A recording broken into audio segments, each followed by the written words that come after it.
এবার জানাবো বিস্তারিত খবর।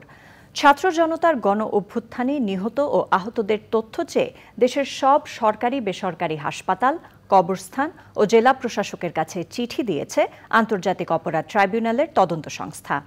ওই বিষয়ে তথ্য দিতে সমন্বয়কদের প্রতি আহ্বান জানিয়েছেন ট্রাইব্যুনালের চিফ প্রসিকিউটর তাজুল ইসলাম। গণমাধ্যমের কাছে ছবি ও ভিডিও চেয়েছে ট্রাইব্যুনাল। বিচার চলার সময় শেখ হাসিনা সহ গণহত্যা মামলার আসামিরা যেন বিদেশি আইনজীবী রাখতে পারেন এ নিয়ে সরকারের সাথে তাদের আলোচনা চলছে। মাজহারুল হক মান্নার রিপোর্ট। গণ অভ্যুত্থানে পুলিশের গুলিতে আহত হয়ে বিভিন্ন হাসপাতালে চিকিৎসাধীনদের দেখতে রোববার হাসপাতালে গিয়েছিলেন প্রসিকিউশন ও তদন্ত সংস্থার প্রতিনিধিরা। এর মাধ্যমে আনুষ্ঠানিক তদন্ত কার্যক্রম শুরু হয়েছে বলে জানান চিফ প্রসিকিউটর তাজুল ইসলাম। এ বিষয়ে বিস্তারিত জানতে প্রতিষ্ঠানে চিঠি দেওয়ার কথা জানান তিনি।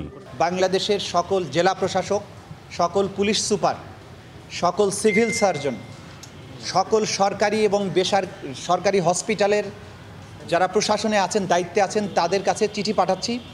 পাশাপাশি যে সমস্ত বড় বড় কবরস্থান আছে, সেই কবরস্থানের যারা প্রশাসক আছে তাদের কাছেও চিঠি পাঠানো হচ্ছে।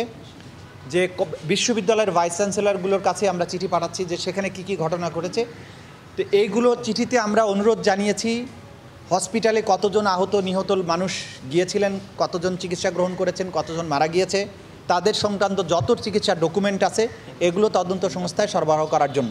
প্রিন্ট এবং ইলেকট্রনিক মিডিয়ার যারা এই প্রশাসনে আছেন তাদের কাছে চিঠি দিয়েছি যে আপনাদের কাছে এ যাবৎকালে এই আগস্ট বা জুলাই বিপ্লবের যত ডকুমেন্টস আপনাদের ক্যামেরায় ধারণ করা আছে, আপনাদের রিপোর্টে ধারণ করা আছে, এই সব কিছুর কপি আমাদেরকে সরবরাহ করার জন্য সেটাও আমরা রিকোয়েস্ট করেছি। আশা করছি সেগুলো আমরা পেয়ে যাব। বাংলাদেশের এই ছাত্র জনতার অভ্যুত্থানে যে আমাদের ছাত্র নেতারা ছিলেন, সমন্বয়করা ছিলেন, তাদের সবার প্রতি আমাদের আহ্বান থাকবে যে আপনারা এই ফোরফ্রন্টে ছিলেন, ফিল্ডে ছিলেন, আপনারা দেখেছেন ঘটনাগুলো কিভাবে ঘটেছে। আপনাদেরকে অর্গানাইজড ওয়েতে এই তদন্ত সংস্থাকে সহায়তা করার জন্য আমরা অনুরোধ করছি। বিচার প্রক্রিয়া শুরু হওয়ার পর দেশীয় আইনজীবীর পাশাপাশি বিদেশি আইনজীবীরা আসামিদের পক্ষে মামলা লড়তে পারবেন কিনা তার ব্যাখ্যা দেন চিফ প্রসিকিউটর। আমাদের মধ্যে একটা আলোচনা চলছে যে ফরেন যে সমস্ত লয়ার্স যদি আসামি পক্ষ চান, তারা যদি নিয়োগ করতে চান, সেই ব্যাপারে একটা ইতিবাচক সিদ্ধান্ত হওয়ার সম্ভাবনা আছে, বাট এটা এখনও সিদ্ধান্ত হয়নি। আমরা মনে করি যে তারা যদি তাদের বেস্ট ডিফেন্স দেওয়ার জন্য আইনজীবী চান, সেটা দেশি হোক বিদেশি হোক, আমাদের পক্ষ থেকে আপত্তি থাকার কোনো কারণ নেই।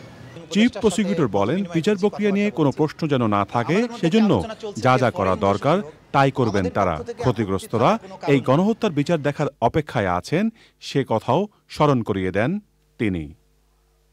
মাজহারুল হক মান্না, চ্যানেল আই, ঢাকা।